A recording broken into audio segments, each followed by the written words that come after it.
À la fin du XVIIIe siècle, la Commission des travaux publics du port fit construire le quartier de la Marina sur la zone basse de Tarragone. Comme les pêcheurs vivaient dans les boutiques de mer, où on pesait et vendait le poisson, ils durent se déplacer au quai Costa. Mais, au milieu du XIXe siècle, la ligne ferroviaire Tarragone-Reus obligea les pêcheurs à se déplacer une nouvelle fois autour des ruines de l'ancien fortin du Francolí. Après de nombreuses contestations, le 21 août 1865, un permis fut finalement concédé afin d'édifier le quartier.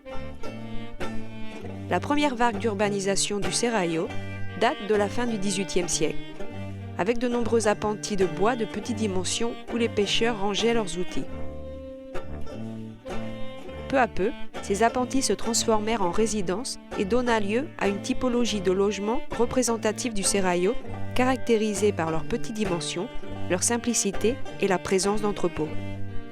Les bâtiments pouvaient être de mi-cour avec un fronton donnant sur une seule rue ou de cour entière avec façade donnant sur 2 rues. Le centre historique du Serrallo naît autour de la place del Pes, actuellement place Sainte-Magie, sans aucun type de planification urbanistique, ce qui explique l'étroitesse de ces rues. Au bout de 20 ans, la rue des Espinards s'en bénéficia et des maisons à louer s'y promurent.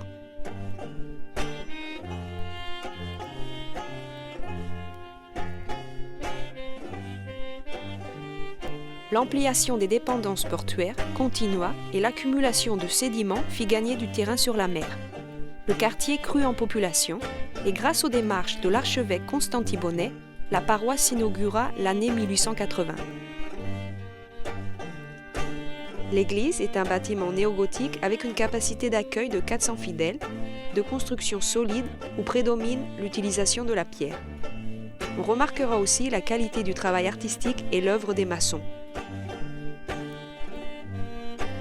Compte tenu que durant la fin du XIXe siècle, le conseil municipal négligea les besoins du Serrallo, l'archevêque Bonnet paya la construction d'un presbytère qui servait aussi d'école. L'église donna une place triangulaire qui s'utilisa durant de nombreuses années pour ranger et réparer les filets. Et depuis 1994, cette place est ornée par un monument de bronze à taille réelle dédié à la famille des pêcheurs et œuvre de Giuseppe Augusti.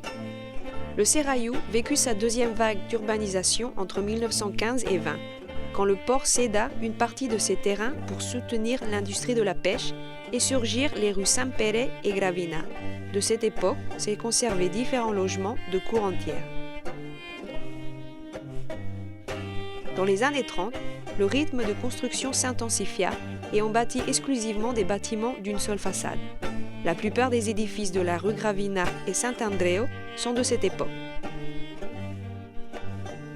La troisième vague d'urbanisation du Serrallo a eu lieu dans les années 40 et 50 avec l'édification des rues Salou et Le Pan. L'Institut social de la Marine impulsa la construction des logements de la Vierge del Carme pour améliorer les conditions de vie des pêcheurs. Le groupe de logements de la rue Salou, dirigé par Josep Anton Coder, est formé d'un rez-de-chaussée et de 3 étages. Au rez-de-chaussée, on remarque de petits entrepôts permettant le stockage du matériel de pêche. Devant, on y trouve une place semi-circulaire tout à fait propice aux travaux d'entretien des filets. Le second groupe de logements de la rue Le Pan fut dirigé par Joan Zaragoza et sa construction fut encore plus simple puisque les rez-de-chaussée disparurent et on rabaissa d'un étage la construction afin de réduire les coûts.